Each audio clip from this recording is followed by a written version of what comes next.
Alamat ng Akasya. Noong unang panahon sa Dumaguete, may isang magandang prinsesa na nangangalang Akasya. Si Prinsesa Akasya ay anak ng pinakamakapangyarihang hari sa rehiyon ng Dumaguete. Siya ay kilala sa buong rehiyon hindi lamang sa kanyang kabutihan at kahusayan, kundi pati na rin sa kanyang pagmamahal sa mga tao sa kanyang rehiyon. Isang araw, habang naglalakad si Prinsesa Akasya sa tabing dagat ng Dumaguete, nakita niya ang isang malaking puno na nakatayo sa gilid ng dagat. Namangha si Prinsesa Akasya sa kagandahan ng puno. Agad siyang bumalik sa kanyang bahay at kinausap ang kanyang ama, kung saan niya kinwento ang tungkol sa puno na nakita niya sa tabing dagat. Simula noon, palaging pumupunta si Prinsesa Akasya sa puno na nasa tabing dagat. Pagkalipas ng ilang taon, si Prinsesa Akasya ay nagdadalaga na at nangangailangan niyang ikasal. Ang kanyang ama ay nagplano na ipakasal siya sa isang prinsipe mula sa kabilang isla.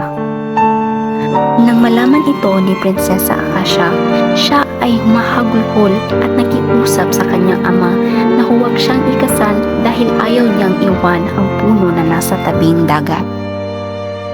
Ngunit nang marinig ito ng hari, galit na galit siya at kinulong si Prinsesa Akasya sa loob ng kanyang kwarto. Bawal siyang lumabas hanggang sa araw ng kanyang kasal. Buong gabi umiyak si Prinsesa Akasya. Sa paglapit ng gabi, nagplano siyang lumabas at bisitahin ang puno sa huling pagkakataon.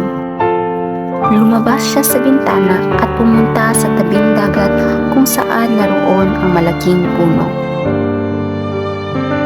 Lumapit siya sa puno at nagpahayag, "Ito na ang huling pagkakataon na makita kita. Ikaw ay isang puno lamang, ngunit dito nabuo ang mga masasayang alaala ko." Sa kalagitnaan ng kanyang pag-iyak, narinig ito ng isang diwata na lumapit sa kanya.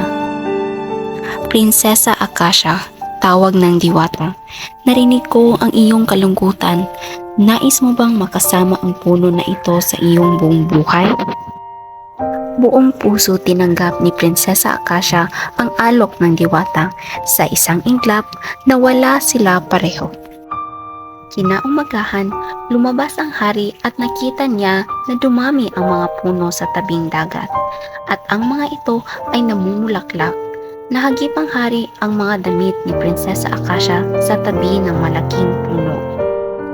Mula noon hanggang ngayon, ang mga puno ay nakatayo pa rin sa Dumaguete at tinatawag itong Acacia Tree. Pinagbawali itong putulin sapagkat naniniwala pa rin ang hari na babalik at babalik pa rin ang kanyang mahal na anak na si Prinsesa Akasya.